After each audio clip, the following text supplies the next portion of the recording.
Bonsoir à tous. Ce soir, nous allons nous promener dans les coins oubliés de la mythologie grecque, là où les histoires ne brillent pas comme l'or d'Olympe, mais murmurent dans l'ombre, comme des secrets trop lourds à porter. Nous ne parlerons pas des victoires éclatantes ou des gloires immortelles. Non.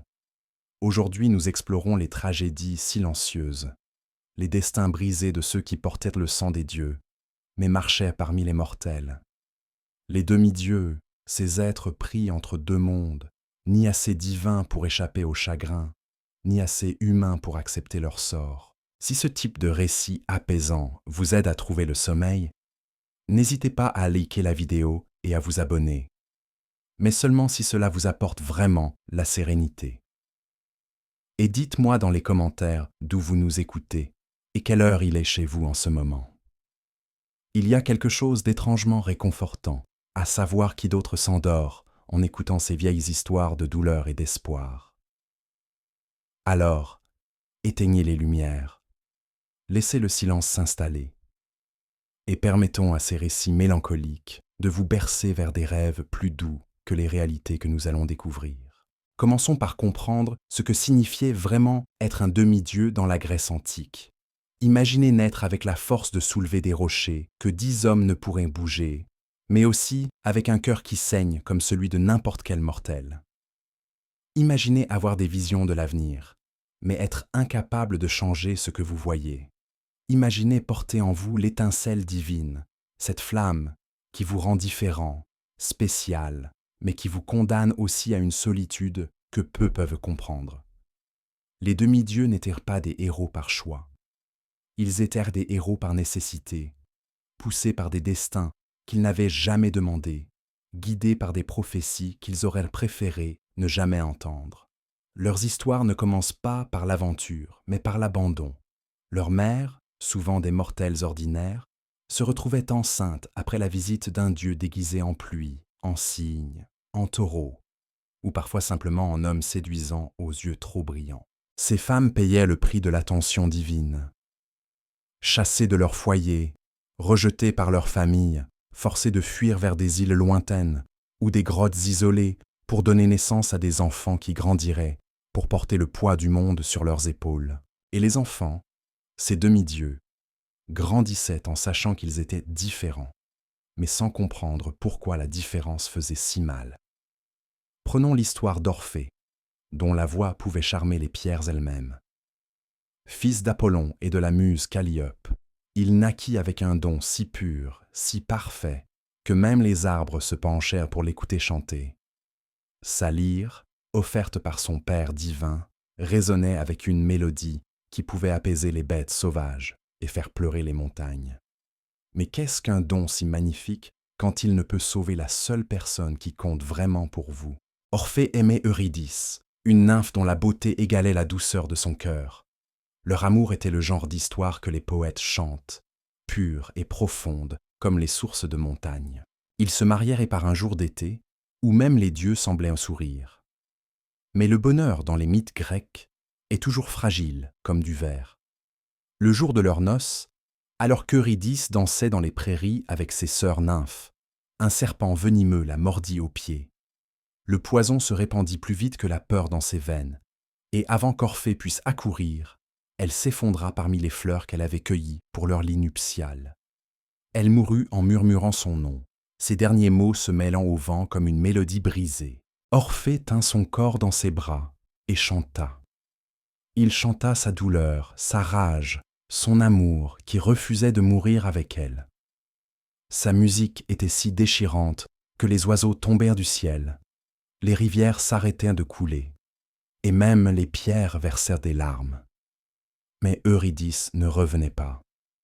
Les dons divins, aussi puissants soient-ils, ne peuvent ramener les morts à la vie. Alors Orphée fit ce qu'aucun mortel n'avait jamais osé faire. Il descendit aux enfers, sa lyre en main, déterminé à récupérer son épouse. Il passa devant Cerbère, le chien à 3 têtes qui gardait les portes, en chantant une berceuse si douce que la bête s'endormit. Il traversa les rivières de l'oubli et de la douleur, sa musique transformant les gémissements des damnés en soupirs d'apaisement. Quand il arriva devant Hadès et Perséphone, souverain des morts, Orphée joua le morceau de sa vie. Il chanta son amour pour Eurydice, la façon dont elle riait quand les papillons se posaient sur ses cheveux, comment elle fredonnait en tressant des couronnes de fleurs. Il chanta la vide insupportable qu'elle avait laissée, l'écho de ses pas qui résonnait encore dans leur maison silencieuse. Même Hadès, seigneur inflexible des ombres, sentit une larme couler sur sa joue. Perséphone pleura ouvertement, se souvenant de son propre enlèvement, de sa propre séparation d'avec ceux qu'elle aimait. Pour la première fois dans l'histoire des enfers, les furies cessèrent leur torture, et Tantale oublia sa soif éternelle. « Reprends-la, dit Hadès d'une voix rauque d'émotion, mais à une condition. Tu marcheras devant elle sur le chemin du retour, et tu ne te retourneras pas pour la regarder tant que vous n'aurez pas tous les deux atteint la lumière du soleil. Si tu te retournes, elle reviendra ici pour toujours. » Orphée accepta, le cœur battant d'espoir et de terreur. Il commença l'ascension vers le monde des vivants, entendant derrière lui les pas légers d'Eurydice, le bruissement de sa robe, le doux murmure de sa respiration. Chaque pas était une torture. Il voulait se retourner, la voir, s'assurer qu'elle était vraiment là, qu'elle était vraiment sauvée. Le chemin vers la surface était long et sinueux. Orphée parlait à Eurydice par-dessus son épaule, lui racontant tout ce qu'il ferait quand ils seraient de nouveau ensemble. Il décrivait le jardin qu'il planterait pour elle, les chansons qu'il composerait en son honneur, les enfants qu'ils auraient peut-être un jour. Et toujours, il entendait sa voix douce lui répondre, l'encourager, lui dire qu'elle était là, qu'elle le suivait. Enfin, après ce qui sembla des éternités, Orphée vit une lueur devant lui. La lumière du soleil filtrait à travers l'ouverture de la grotte qui menait au monde des vivants. Son cœur bondit de joie. Ils y étaient presque. Encore quelques pas, et ils seraient libres. C'est alors qu'il commit l'erreur fatale. Dans sa joie, dans son soulagement, dans son besoin désespéré de voir le visage de sa bien-aimée éclairé par la lumière du jour, Orphée se retourna. Pendant un instant magique, il la vit. Eurydice était là, plus belle que jamais, tendant les bras vers lui avec un sourire radieux. Mais il n'avait pas encore atteint la surface. La lumière qu'il voyait n'était que le reflet du soleil, pas le soleil lui-même. Et au moment où leurs regards se croisèrent, Eurydice commença à s'estomper. « Orphée » murmura-t-elle, et il y avait dans sa voix plus de tristesse que de reproche. « Pourquoi n'as-tu pas pu attendre ?» Elle reculait, tirée par une force invisible vers les profondeurs. Orphée tendit les bras vers elle, essaya de la saisir, mais ses mains ne touchèrent que l'air froid. « Adieu, dit-elle, et sa voix était déjà un écho. N'oublie pas de chanter. Puis, elle disparut, et Orphée se retrouva seul à l'entrée des enfers, avec rien d'autre que l'écho de sa propre respiration haletante et le poids écrasant de ce qu'il venait de perdre une seconde fois. Il essaya de redescendre, de convaincre Hadès de lui donner une autre chance, mais les portes des enfers lui furent fermées à jamais. Orphée remonta vers le monde des vivants, mais il n'était plus le même homme. Sa musique, autrefois source de joie et d'émerveillement, devint un lament perpétuel. Il errait dans les montagnes et les forêts, chantant sa douleur aux arbres et aux rochers, refusant la compagnie des humains. Les femmes de Thrace, frustrées par son indifférence à leur charme, finirent par le tuer dans un accès de rage. Elles déchirèrent son corps et jetèrent sa tête dans une rivière, mais même dans la mort, les lèvres d'Orphée continuaient de murmurer le nom d'Eurydice. Sa lyre fut placée dans les étoiles par les dieux, où elle brille encore aujourd'hui, rappel éternel d'un amour si puissant qu'il a bravé la mort elle-même, mais pas assez patient pour la vaincre. L'histoire d'Orphée nous enseigne la cruauté particulière du destin des demi-dieux. Ils possèdent des pouvoirs qui dépassent l'imagination humaine, mais ils restent esclaves des mêmes émotions, des mêmes faiblesses, des mêmes erreurs fatales qui condamnent les mortels ordinaires. Peut-être même plus, car leur don divin leur donne l'illusion qu'ils peuvent transcender les règles qui gouvernent le reste de l'humanité. Cette tragédie de l'espoir et de l'échec, de l'amour et de la perte, résonne à travers les siècles parce qu'elle touche quelque chose de profondément humain en nous. Qui n'a jamais voulu revenir en arrière, défaire une erreur, avoir une seconde chance? Qui n'a jamais été tenté de regarder en arrière au moment crucial où il fallait absolument regarder vers l'avant? Mais l'histoire d'Orphée n'est qu'un début dans notre exploration des destins tragiques des demi-dieux, car il y en a tant d'autres, ces enfants abandonnés entre ciel et terre, condamnés à porter des fardeaux trop lourds pour leurs épaules mortelles, mais trop fiers ou trop amoureux pour les déposer. Dans la prochaine partie de notre voyage, nous rencontrerons d'autres âmes brisées, d'autres cœurs qui ont osé défier les dieux et ont payé le prix de leur audace. Des histoires qui nous rappellent que parfois, la plus grande tragédie n'est pas de mourir, mais de continuer à vivre avec le poids de ce que nous avons perdu. Reposez-vous maintenant et laissez ces mélopées anciennes vous porter vers des rêves plus doux que les réalités qu'elles décrivent. Continuons notre descente dans les histoires oubliées, là où la gloire se transforme en cendre et où l'héritage divin devient malédiction. Parlons maintenant de Bellérophon, ce héros dont le nom résonne encore dans les échos du temps, non pour sa grandeur, mais pour sa chute vertigineuse depuis les cieux qu'il avait osé conquérir. Bellérophon naquit dans la cité de Corinthe, fils du roi Glaucos et petit-fils de Sisyphe, celui-là même qui fut condamné à pousser éternellement son rocher en enfer. Le sang maudit coulait déjà dans ses veines, mais le jeune homme ne le savait pas encore. Il grandissait beau, fort et surtout terriblement fier. Cette fierté, ce sentiment d'être destiné à quelque chose de plus grand que la vie ordinaire, c'était le poison qui coulerait dans son âme comme une rivière souterraine, invisible mais mortelle. Sa première tragédie fut un accident. Lors de Jeux athlétiques, Bellérophon tua involontairement son frère d'Éliade. Ce n'était qu'un coup malheureux, un jet de disque qui dévia de sa course. Mais la mort reste la mort, même quand elle arrive par erreur. Le jeune homme fut banni de Corinthe, chassé de sa ville natale, avec rien d'autre que sa culpabilité et la certitude que les dieux l'avaient marqué pour le malheur. Il se réfugia à Tirynthe, chez le roi Proétos, qui l'accueillit selon les lois sacrées de l'hospitalité. Mais là, une nouvelle épreuve l'attendait. Anteia, l'épouse du roi, tomba éperdument amoureuse de ce jeune homme aux yeux tristes et au port noble. Elle lui fit des avances qu'il repoussa, fidèle à l'honneur et au respect qu'il devait à son hôte. La passion rejetée se transforma en haine vengeresse. Anteia mentit à son époux, prétendant que Bellérophon avait tenté de la séduire.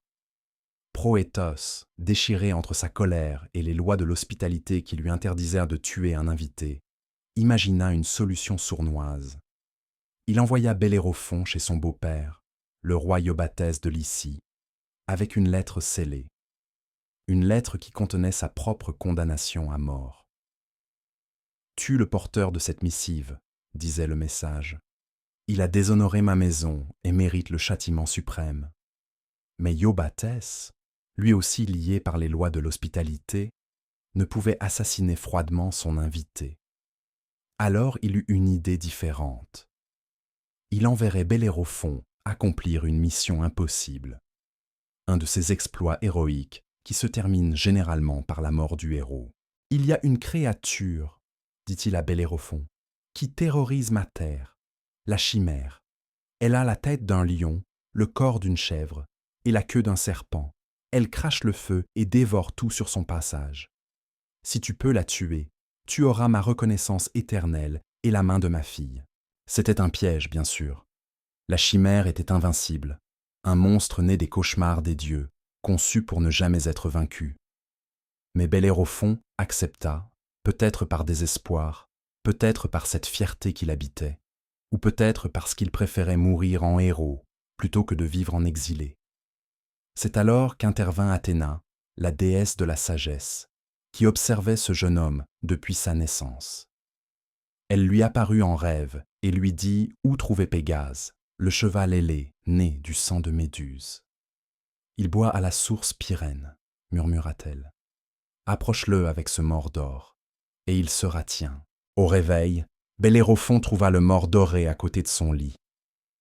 Il se rendit à la source, et là, magnifique et sauvage, se tenait Pégase. Ses ailes brillaient comme la neige sous le soleil. Ses yeux étaient des saphirs liquides, et chaque battement de ses ailes faisait frémir l'air comme une harpe céleste. L'approcher semblait un sacrilège, mais Bellérophon avança, le mors tendu. Pégase le regarda longuement, sembla lire son âme, puis baissa la tête pour accepter le mort. À cet instant, Bellérophon cessa d'être un simple mortel. Monté sur le cheval ailé, il s'éleva dans les cieux, libre comme jamais il ne l'avait été, puissant comme il n'avait jamais rêvé l'être. La bataille contre la chimère fut épique. Du haut des airs, Bellérophon pouvait esquiver les flammes du monstre, fondre sur lui comme un aigle, frapper et s'éloigner avant que les griffes mortelles ne l'atteignent. Il planta sa lance dans la gorge de la bête, et la chimère s'effondra, morte, ses trois têtes fixant le ciel d'un regard éteint. Iobathès n'en croyait pas ses yeux. Non seulement Bellérophon était revenu vivant, mais il avait accompli l'impossible. Le roi lui envoya d'autres missions, espérant toujours sa mort. Combattre les Solimes, un peuple de guerriers féroces. Vaincre les Amazones, ces femmes redoutables qui ne connaissaient pas la défaite. À chaque fois, monté sur Pégase, Bellérophon triomphait. Finalement, Iobathès comprit que les dieux protégeaient ce jeune homme. Il lui révéla la vérité sur la lettre, lui donna sa fille en mariage et en fit son héritier. Bellérophon était devenu roi, héros, le maître du ciel. Il avait tout ce qu'un homme peut désirer. Mais le poison de l'orgueil coulait toujours dans ses veines, plus fort maintenant qu'il avait goûté à la puissance divine. Il commença à croire qu'il méritait sa place parmi les dieux, que ses exploits l'avaient élevé au-dessus de la condition mortelle. Il regardait l'Olympe depuis sa terrasse et se disait qu'il devrait y avoir sa place, là-haut, parmi les immortels. Un jour, cette pensée devint obsession. Pourquoi devrait-il rester sur terre quand il pouvait voler? Pourquoi devrait-il se contenter d'un trône terrestre quand il pourrait siéger aux côtés de Zeus? Il enfourcha Pégase et s'élança vers l'Olympe, déterminé à prendre sa place parmi les dieux. Mais Zeus veillait. Il vit cet homme, ce simple mortel, qui osait s'approcher du domaine sacré, et sa colère fut terrible. Il envoya un taon piquer Pégase. Le noble cheval, pris de folie, se cabra et désarçonna son cavalier. Bellérophon tomba, chuta des hauteurs célestes vers la terre, et cette chute dura une éternité. Il ne mourut pas. C'eût été trop simple, trop clément. Au lieu de cela, il survécut, brisé, aveugle, boiteux, transformé en vagabond errant. Pégase, lui, continua son vol vers l'Olympe, où Zeus l'accueillit et en fit la monture qui porte ses éclairs. Le cheval ailé avait trouvé sa vraie place, mais son ancien maître était condamné à errer sur terre, mendiant sa pitance, racontant à qui voulait l'entendre ses anciens exploits que personne ne croyait plus. Bellérophon passa le reste de ses jours dans la plaine d'Aléion, évitant les hommes, se nourrissant d'herbes amères, parlant tout seul de ses gloires passées. Parfois, il levait les yeux vers le ciel et croyait voir Pégase voler au-dessus de lui. Mais c'étaient peut-être juste des nuages, ou les illusions d'un esprit brisé par l'orgueil et la chute. Cette histoire nous enseigne quelque chose de profond sur la nature tragique des demi-dieux. Ils reçoivent des dons qui les élèvent au-dessus des mortels ordinaires. Mais ces mêmes dons deviennent les instruments de leur perte. Plus ils s'élèvent, plus leur chute est vertigineuse. Plus ils approchent du divin, plus ils oublient leur humanité. Et c'est cette humanité oubliée qui finalement les condamne. Car voyez-vous, les dieux ne punissent pas tant l'ambition que l'oubli. Ils pardonnent beaucoup à ceux qui se souviennent de leur place, qui honorent la distance entre mortel et immortel. Mais quand un homme commence à croire qu'il mérite l'égalité avec les dieux, quand il oublie que ses dons sont des grâces et non des droits, alors les cieux s'assombrissent et la foudre se prépare à frapper. Bellérophon avait tout reçu. La beauté, la force, le courage, un destrier ailé, la victoire sur les monstres, un royaume, l'amour d'une princesse. Mais il voulait plus. Il voulait tout. Et dans cette soif insatiable, dans cette conviction qu'il méritait l'impossible, il perdit ce qu'il avait déjà. C'est peut-être cela, la malédiction la plus cruelle des demi-dieux, recevoir assez pour entrevoir l'infini, mais jamais assez pour l'atteindre. Reposons-nous un moment sur cette image. Un homme brisé errant dans une plaine désolée, les yeux levés vers un ciel qu'il ne peut plus atteindre, murmurant des histoires de gloire que le vent emporte comme des feuilles mortes. Car nous n'en avons pas fini avec ces destins brisés, ces âmes prises au piège entre deux mondes, condamnées à désirer ce qu'elles ne peuvent avoir et à perdre ce qu'elles possèdent. Dans l'ombre de ces récits se cache une vérité que nous préférons parfois ignorer, que la grandeur et la chute sont souvent séparées par un pas, un regard en arrière, un moment d'orgueil de trop, et que les plus beaux vols se terminent parfois par les chutes les plus douloureuses.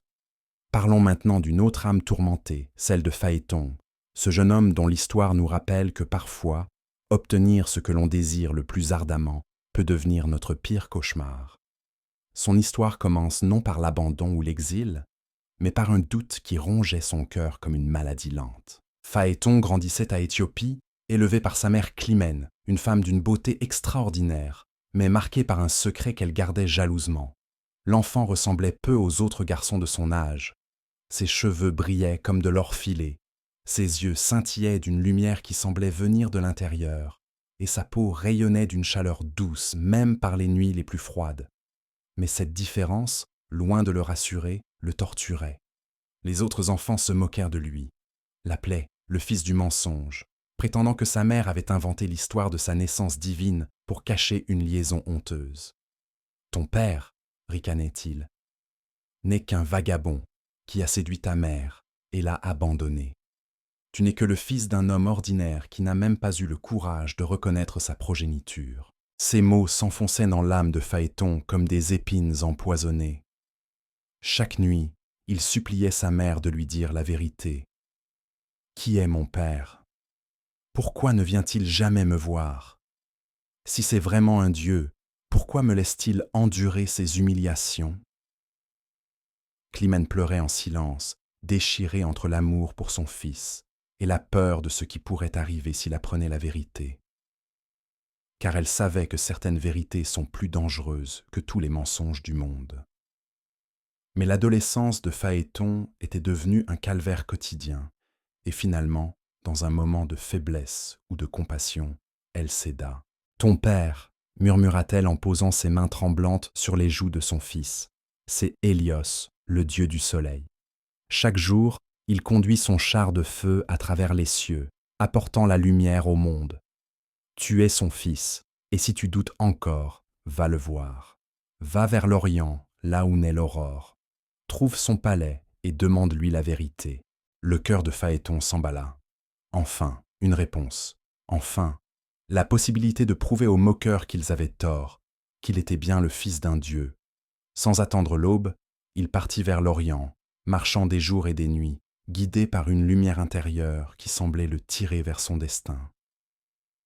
Le palais d'Hélios s'élevait au bout du monde, là où la nuit rencontre le jour. Ses colonnes étaient d'or pur, ses murs incrustés de pierres précieuses qui captaient et réfléchissaient chaque rayon de lumière. Et au centre de cette magnificence, sur un trône de diamants, siégeait Hélios lui-même, couronné de rayons solaires, vêtu d'une robe qui changeait de couleur comme l'aurore. Quand Phaéton entra dans la salle du trône, Hélios leva les yeux et son visage s'illumina d'une joie mêlée de tristesse. « Mon fils, dit-il d'une voix qui résonnait comme le chant du matin, tu es venu, je t'attendais et je redoutais ce moment. Père, balbutia Phaéton, tombant à genoux, est-ce vrai? Êtes-vous vraiment mon père ? Les autres disent que ma mère a menti, que je ne suis que le fils d'un mortel. » Hélios descendit de son trône et releva son fils avec une tendresse infinie. « Regarde-moi, Phaéton. Vois-tu ta lumière reflétée dans mes yeux? Sens-tu la chaleur qui unit nos deux cœurs? Tu es mon sang, mon enfant, aussi sûrement que l'aube suit la nuit. Et pour te le prouver, pour effacer tous tes doutes, je jure par les eaux du Styx que je t'accorderai ce que tu demanderas. N'importe quoi, mon fils.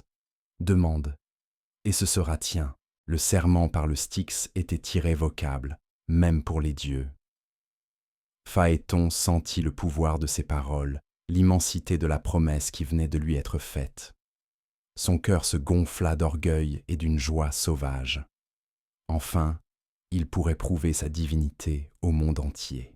« Père, dit-il, ses yeux brillant d'une fièvre dangereuse, je veux conduire votre char. Je veux apporter la lumière au monde, ne serait-ce qu'un jour. Je veux que tous voient que je suis vraiment votre fils. » Le visage d'Hélios se figea d'horreur. « Mon enfant, non. Demande-moi n'importe quoi d'autre. Des palais d'or, des royaumes, l'immortalité. Mais pas cela. Mon char ne peut être conduit que par moi. Les chevaux qui le tirent sont des étalons de feu, sauvages comme la tempête, brûlants comme la lave. Ils ne connaissent que ma voix, ne répondent qu'à ma volonté.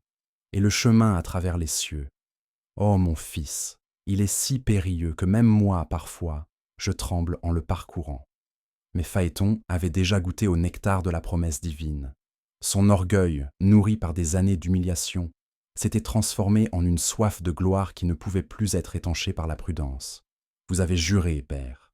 Par les eaux du Styx, vous ne pouvez reprendre votre parole. » Hélios ferma les yeux, et pour la première fois depuis la création du monde, le soleil sembla perdre de son éclat. « C'est vrai, » murmura-t-il. « J'ai juré, et un dieu ne peut mentir. Mais au moins, écoute mes conseils. Le char s'élèvera haut dans les cieux, mais ne monte pas trop. Tu brûlerais les étoiles elles-mêmes. Ne descends pas trop bas, ou tu incendieras la terre. Suis exactement le chemin tracé par les roues des jours précédents. Et surtout, mon fils, garde les rênes fermement en main. Les chevaux sentiront que tu n'es pas moi. Ils essaieront de s'échapper, de suivre leurs instincts sauvages. L'aube approchait. Dans les écuries célestes, les 4 chevaux d'Hélios piaffaient d'impatience, leurs naseaux crachant des flammes, leurs sabots frappant le sol de nuages avec des étincelles dorées. Pyroïs, Éous, Éton et Phlégon, leur nom même évoquait le feu et la vitesse.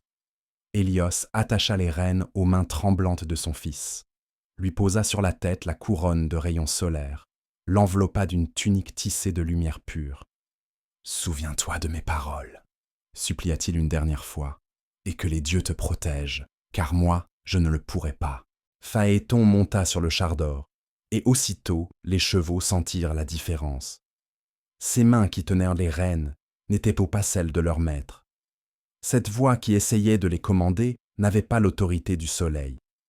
Ils ruèrent, se cabrèrent, puis s'élancèrent vers les cieux, avec une violence qui arracha un cri de terreur à Phaéton. Au début, tout sembla se dérouler correctement. Le char s'éleva dans le ciel, apportant l'aurore au monde.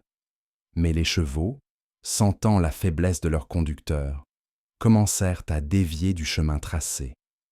Ils montèrent plus haut qu'ils n'auraient dû, si haut que le froid de l'espace glaça le sang de Phaéton. Puis ils plongèrent vers la terre, si bas que les forêts s'embrasèrent, les rivières se changèrent en vapeur, et les montagnes se fendirent sous la chaleur.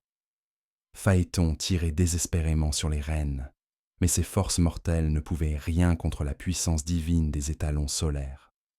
Il regardait avec horreur l'Afrique se changer en désert sous les sabots de feu, les océans bouillonner et se réduire, les cités des hommes s'embraser comme des torches. « Arrêtez !» criait-il aux chevaux. « Père, aidez-moi !»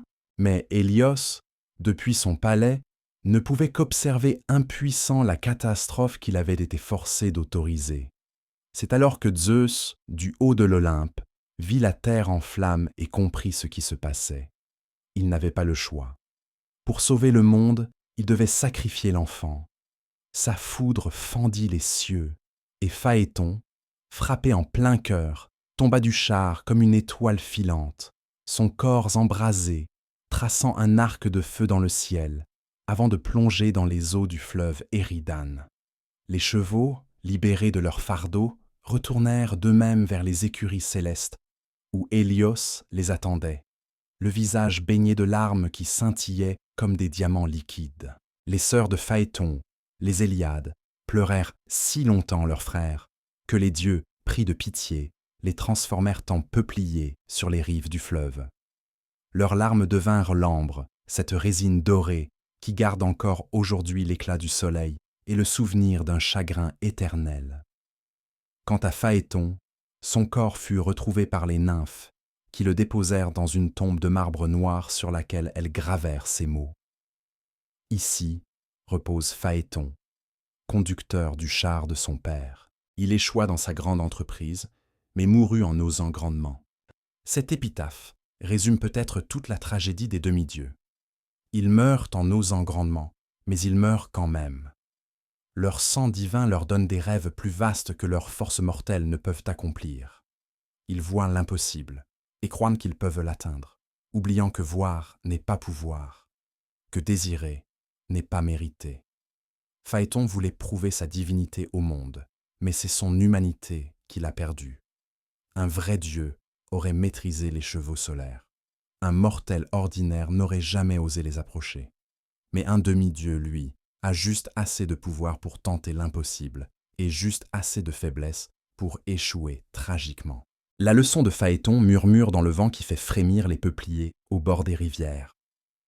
Elle nous dit que parfois, notre plus grand désir cache notre pire ennemi, que la preuve que nous cherchons si désespérément de notre valeur peut devenir l'instrument de notre destruction, et que l'amour d'un père, même divin, ne peut toujours sauver un fils de sa propre ambition. Laissons maintenant cette image s'estomper doucement. Un jeune homme tombant du ciel comme une larme de feu, ses sœurs transformées en arbres pleurant des perles d'ambre, et un père soleil qui, chaque matin, doit reprendre sa route céleste en passant au-dessus de la tombe de son enfant. Car il nous reste encore d'autres histoires à conter, d'autres âmes à rencontrer dans cette galerie de destins brisés, où l'amour et l'orgueil se mêlent pour créer les plus belles et les plus terribles tragédies. Les plus terribles tragédies. Laissons maintenant nos regards se tourner vers une autre tragédie, celle d'Icare, ce jeune homme dont le nom est devenu synonyme d'une ambition qui vole trop près du soleil.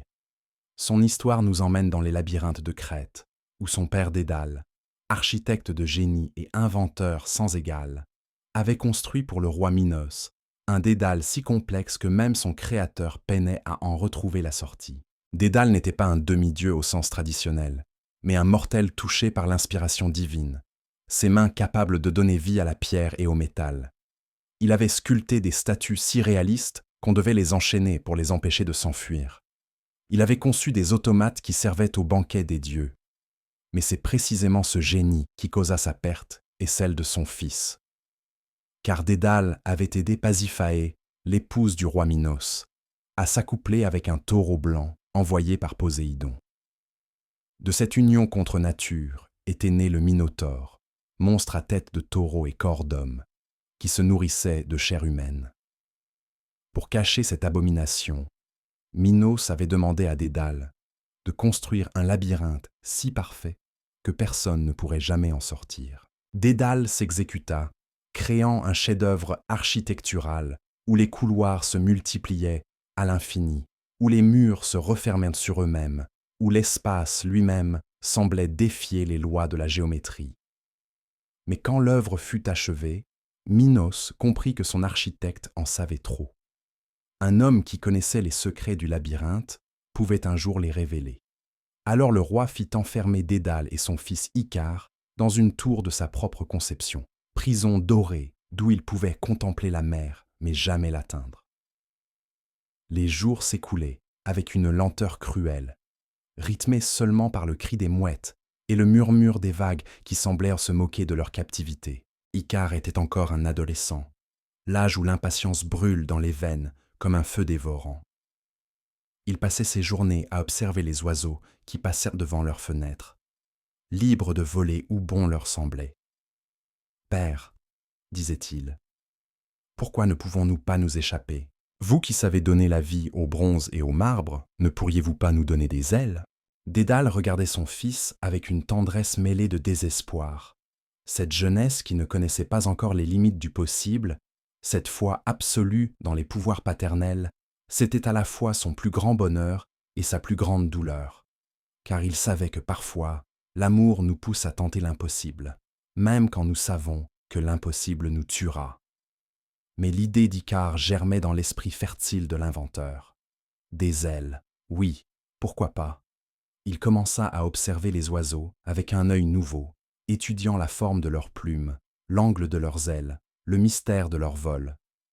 Il ramassait chaque plume qui tombait dans la cour de leur prison, les classait par taille et par forme, les assemblait avec de la cire d'abeille et des fils de lin. Jour après jour, semaine après semaine, Dédale travaillait en secret. Ses mains d'artiste modelaient 2 paires d'ailes magnifiques, si parfaites qu'elles semblaient avoir poussé naturellement sur des épaules humaines. Icare l'observait, fasciné, voyant naître sous les doigts paternels l'instrument de leur liberté.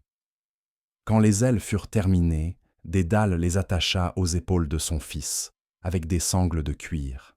« Écoute-moi bien, Icare, dit-il d'une voix grave où perçait l'angoisse. Ces ailes vont nous porter vers la liberté, mais elles ont leurs limites. Ne vole pas trop bas, car l'humidité de la mer alourdirait les plumes et tu tomberas dans les flots. Ne vole pas trop haut, car la chaleur du soleil ferait fondre la cire qui maintient les plumes ensemble. » Icare hocha la tête, mais ses yeux brillaient d'une exaltation qui n'avait rien à voir avec la prudence. Il sentait déjà le vent sous ses ailes, l'ivresse de la hauteur, la joie sauvage de défier les lois qui enchaînent les hommes au sol. « Oui, père, je vous suivrai. Nous volerons ensemble vers la liberté. » À l'aube, ils s'élancèrent de leur tour. Les ailes portèrent miraculeusement leur corps, et pour la première fois depuis des mois, père et fils goûtèrent à la liberté. Dédale volait devant, montrant le chemin, ses ailes battant avec la régularité d'un métronome. Derrière lui, Icare découvrait l'extase du vol. Au début, le jeune homme suivit sagement les conseils paternels, volant à mi-hauteur entre mer et ciel. Mais peu à peu, l'émerveillement céda la place à l'orgueil. Il était en train de voler, lui, un simple mortel, défiant les oiseaux dans leur propre domaine. Il se sentait devenir Dieu, maître des éléments, conquérant de l'impossible. Les dauphins qui jouaient dans les vagues le regardaient passer en sautant hors de l'eau. Les pêcheurs levaient les yeux, bouche bée, se demandant s'ils n'étaient pas en train de voir des dieux traverser le ciel. Et Icare, grisé par cette admiration, par cette sensation de puissance, commença à s'élever plus haut. « Icare !» cria Dédale en se retournant. « Souviens-toi de mes paroles. Ne monte pas. » Mais le vent emportait sa voix, et son fils, ivre de liberté, ne l'entendait plus. Il montait toujours plus haut, se rapprochant du soleil, sentant sa chaleur caresser son visage. Il avait l'impression de pouvoir toucher les nuages, de pouvoir rejoindre Hélios sur son char de feu. C'est alors que la cire commença à fondre. D'abord quelques gouttes qui tombèrent dans la mer, comme des larmes dorées, puis des plumes qui se détachèrent, tourbillonnant dans l'air comme des flocons de neige. Icare sentit ses ailes perdre leur portance, mais il était trop tard. « Père !» cria-t-il une dernière fois, et ce cri déchira le cœur de Dédale plus sûrement qu'une lame. Il vit son fils tomber, ses ailes déplumées battant vainement l'air, son corps tournoyant vers la mer implacable. Il plongea vers lui, tendit les bras, essaya de le rattraper, mais la distance était trop grande, la chute trop rapide. Icare disparut dans les flots avec un bruit dérisoire, à peine plus fort que celui d'un poisson qui saute. Les vagues se refermèrent sur lui, et bientôt il ne resta plus que quelques plumes flottant à la surface, témoins silencieux d'un rêve brisé. Dédale survola longuement l'endroit où son fils avait sombré, appelant son nom jusqu'à ce que sa voix se brise. Puis, le cœur mort, il poursuivit son vol solitaire vers la Sicile, où il vécut le reste de ses jours, dans l'ombre de son génie et le poids de sa culpabilité. La mer où mourut Icare prit son nom, mer icarienne, et les habitants de l'île voisine trouvèrent son corps échoué sur leur rivage. Ils lui donnèrent une sépulture digne, touchés par la beauté tragique de ce jeune homme aux ailes brisées. Et depuis ce jour, son histoire traverse les siècles comme un avertissement et comme une complainte. Car voyez-vous, Icare incarne peut-être la tragédie la plus pure des demi-dieux et de tous ceux qui portent en eux une étincelle divine. Il ne fut pas puni pour un crime, ni victime d'une malédiction ancestrale. Il mourut simplement pour avoir voulu aller trop loin, trop haut, trop vite. Il mourut de jeunesse et d'émerveillement, de cette incapacité à accepter les limites qui nous définissent. Son père lui avait donné des ailes, mais aussi des conseils. Les ailes l'emmenèrent vers les cieux, mais seuls les conseils auraient pu l'y maintenir vivant. Et c'est là tout le drame. Les jeunes héros entendent les moyens de leur grandeur, mais ils oublient si souvent les conditions de leur survie. L'histoire d'Icare nous murmure que la liberté a un prix, que le vol a ses règles, que même les rêves les plus beaux peuvent devenir des cauchemars quand on les pousse au-delà de leurs limites. Elle nous dit aussi quelque chose de plus douloureux encore. Qu'aimer quelqu'un, c'est parfois devoir le regarder s'envoler vers sa propre destruction, impuissant à le retenir. Dédale survécut à son fils. Mais cette survie fut-elle vraiment une bénédiction? Chaque oiseau qu'il voyait voler lui rappelait Icare. Chaque coucher de soleil lui parlait de la cire fondue et des plumes éparpillées. Il avait créé les moyens de leur évasion, mais ces mêmes moyens étaient devenus l'instrument de la mort de son enfant. C'est peut-être cela, la malédiction la plus cruelle des génies et des demi-dieux. Leur capacité même à créer l'impossible devient parfois la cause de leur plus grande tragédie. Ils donnent des ailes à leurs rêves, mais oublient que tous les rêves ne sont pas faits pour voler si haut. Reposons-nous maintenant sur cette image. Un père volant seul dans un ciel trop grand, cherchant des yeux les traces de son fils dans les vagues indifférentes. Car nous devons encore rencontrer d'autres âmes brisées, d'autres destins qui nous rappelleront que la grandeur et la chute ne sont parfois séparés que par un battement d'ailes de trop, un regard vers le soleil de trop, un moment d'oubli de notre condition mortelle. Dans le silence qui suit la chute d'Icare, dans l'écho de ses derniers cris emportés par le vent marin, résonne déjà l'appel d'une autre tragédie, celle de Cassandre, la prophétesse que personne ne croyait. Son don était peut-être le plus cruel de tous. Voir l'avenir sans pouvoir le changer, connaître la vérité sans pouvoir la faire entendre, porter en elle tous les malheurs du monde sans que personne accepte jamais ses avertissements. Cassandre était la fille de Priam, roi de Troie, et d'Écube.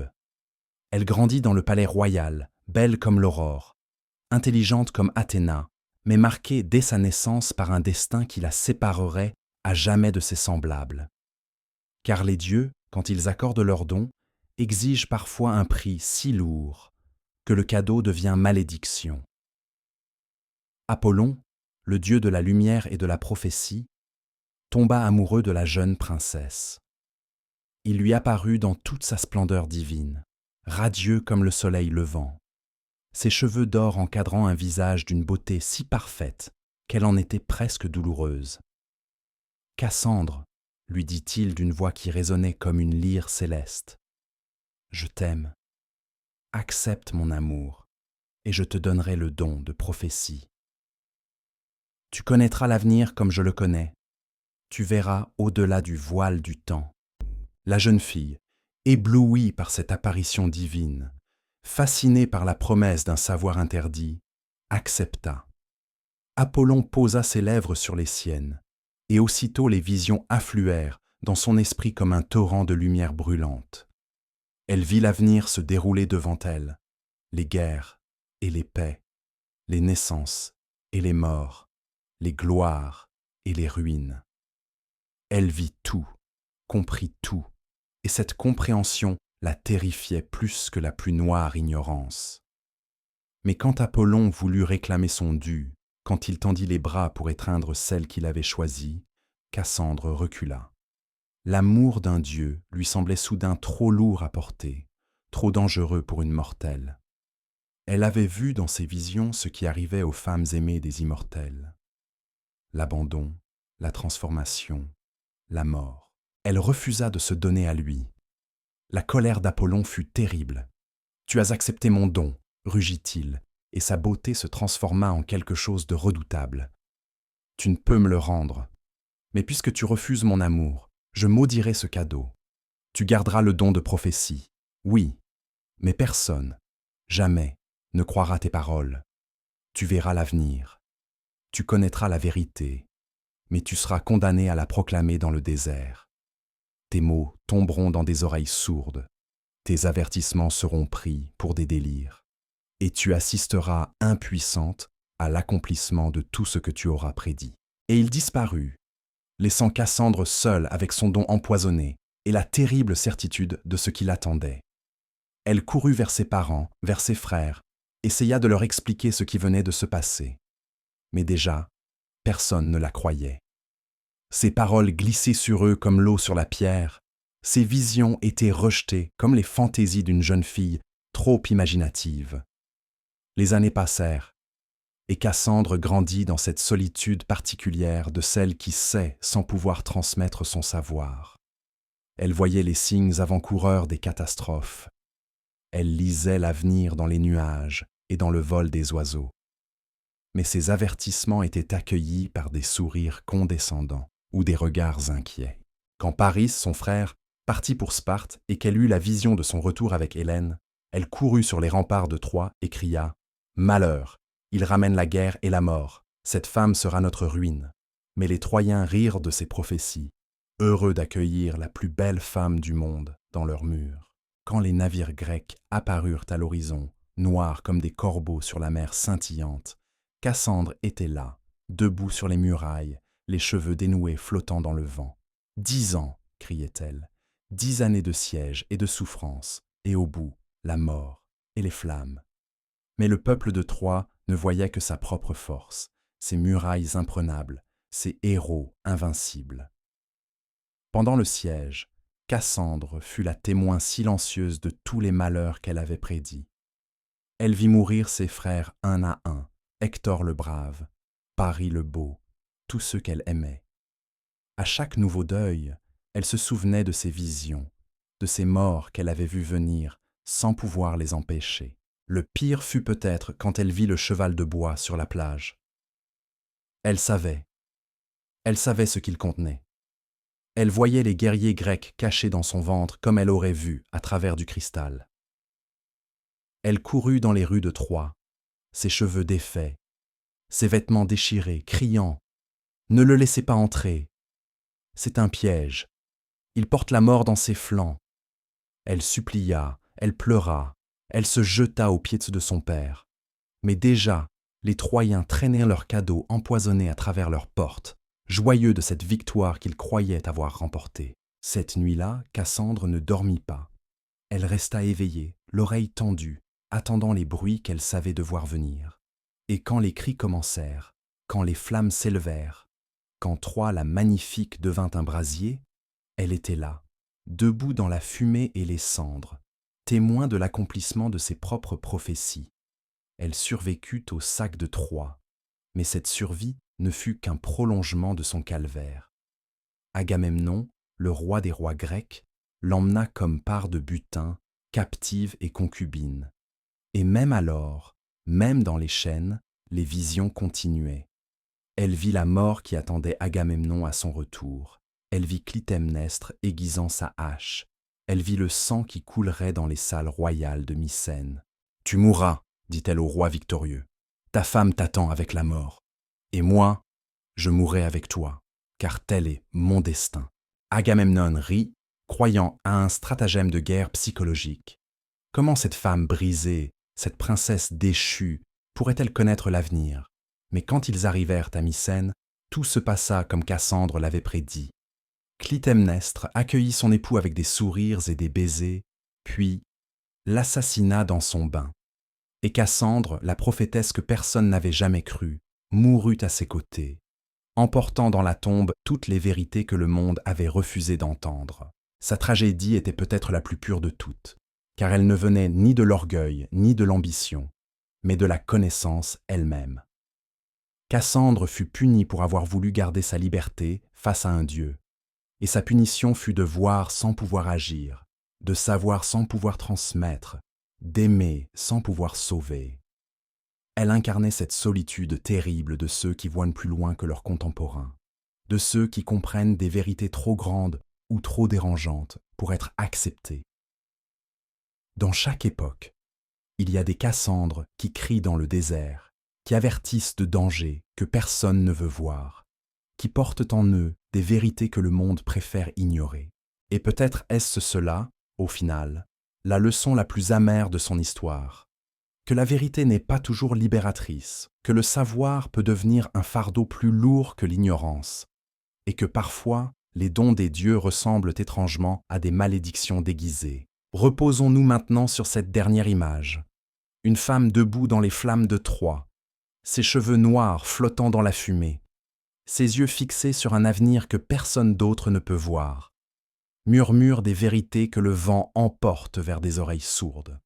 Car son silence final nous prépare à d'autres rencontres, d'autres destins brisés dans cette longue procession d'âmes prises entre deux mondes, condamnées à porter des fardeaux trop lourds pour leurs épaules mortelles, mais trop fières ou trop aimantes pour les déposer point serre. Poursuivons maintenant avec l'histoire de Méléagre, dont le destin fut scellé dès sa naissance par un tison brûlant et l'amour impossible d'une mère.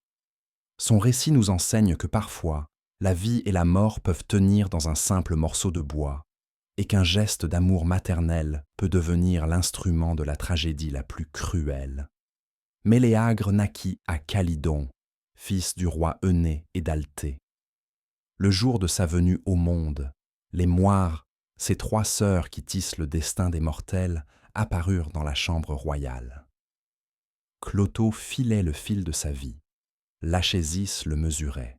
Mais quand Atropos s'approcha avec ses ciseaux terribles, quelque chose d'étrange se produisit. « Cet enfant vivra, dirent-elles d'une seule voix, aussi longtemps que ce tison brûlera dans l'âtre. » Et elles désignèrent une bûche qui crépitait doucement dans la cheminée, ordinaire en apparence, mais désormais liée à la vie du nouveau-né par les fils invisibles du destin. Althée, comprenant immédiatement l'importance de ces paroles, se précipita vers le foyer, saisit le tison à demi consumé et l'éteignit dans l'eau froide. Puis, elle l'enferma dans un coffre précieux, sous clé, gardé jour et nuit. Tant que ce morceau de bois resterait intact, son fils vivrait. Elle avait vaincu la mort elle-même, ou du moins, elle le croyait. Méléagre grandit pour devenir l'un des plus beaux et des plus braves héros de sa génération. Il avait hérité de la force de son père et de l'intelligence de sa mère, mais surtout, il possédait cette grâce particulière des demi-dieux, cette façon de se mouvoir qui faisait penser aux danseurs ou aux fauves. Ses cheveux couleur de miel attiraient les regards. Ses yeux verts comme la mer en été faisaient battre les cœurs, et son sourire pouvait éclairer les journées les plus sombres. Il participa à l'expédition des Argonautes, ramant aux côtés de Jason vers la Colchide lointaine. Il chassait avec Artémis, courait avec les centaures, luttait avec les fils des dieux. Mais c'est lors de la chasse au sanglier de Calydon que son destin bascula vers la tragédie. Ce sanglier n'était pas une bête ordinaire, énorme comme un taureau, féroce comme un lion. Il avait été envoyé par Artémis pour punir Énée, qui avait oublié de lui offrir les premiers fruits de sa récolte. La créature dévastait les campagnes, détruisait les moissons, tuait les bergers et leurs troupeaux. Ses défenses étaient comme des épées, ses yeux brillaient d'une intelligence malveillante et son souffle empoisonnait les sources où il venait boire. Méléagre organisa une grande chasse, invitant tous les héros de Grèce à venir débarrasser sa terre de ce fléau. Ils vinrent nombreux, Thésée d'Athènes, les jumeaux Castor et Pollux, Pélée père d'Achille et bien d'autres. Mais parmi eux se trouvait aussi une chasseresse qui allait bouleverser le cœur de Méléagre. Atalante. Et voici que nos histoires touchent à leur fin, comme les dernières braises qui s'éteignent dans l'âtre d'une maison endormie. Nous avons marché ensemble dans les couloirs obscurs de la mythologie grecque, là où les demi-dieux portent leur fardeau comme des couronnes d'épines, où chaque don divin cache une malédiction, où chaque victoire annonce une chute. Orphée qui perd Eurydice par amour, Bellérophon qui chute de l'Olympe par orgueil, Phaéton qui brûle le monde par ambition, Icare qui fond au soleil par jeunesse, Cassandre qui voit l'avenir sans pouvoir le changer. Autant d'âmes prises au piège entre deux mondes, ni assez divines pour transcender la douleur, ni assez humaines pour accepter leurs limites. Leurs histoires résonnent encore aujourd'hui parce qu'elles parlent de nous, de nos rêves trop grands, de nos amours impossibles, de cette soif d'absolu qui nous habite et nous consume. Elles nous murmurent que la tragédie n'est pas dans l'échec, mais dans cette beauté terrible de ceux qui osent, malgré tout, qui aiment malgré la perte, qui chantent malgré le silence. Alors que la nuit s'approfondit autour de vous, laissez ces voix anciennes vous bercer vers des rêves plus doux que leur destin. Car si ces héros ont porté la douleur du monde sur leurs épaules, ils nous ont aussi légué quelque chose de précieux. La certitude que même brisés, même vaincus, nous pouvons encore toucher au sublime. Dormez bien et souvenez-vous que parfois, les plus belles histoires sont celles qui finissent mal, car elles seules nous apprennent ce que signifie vraiment être humain.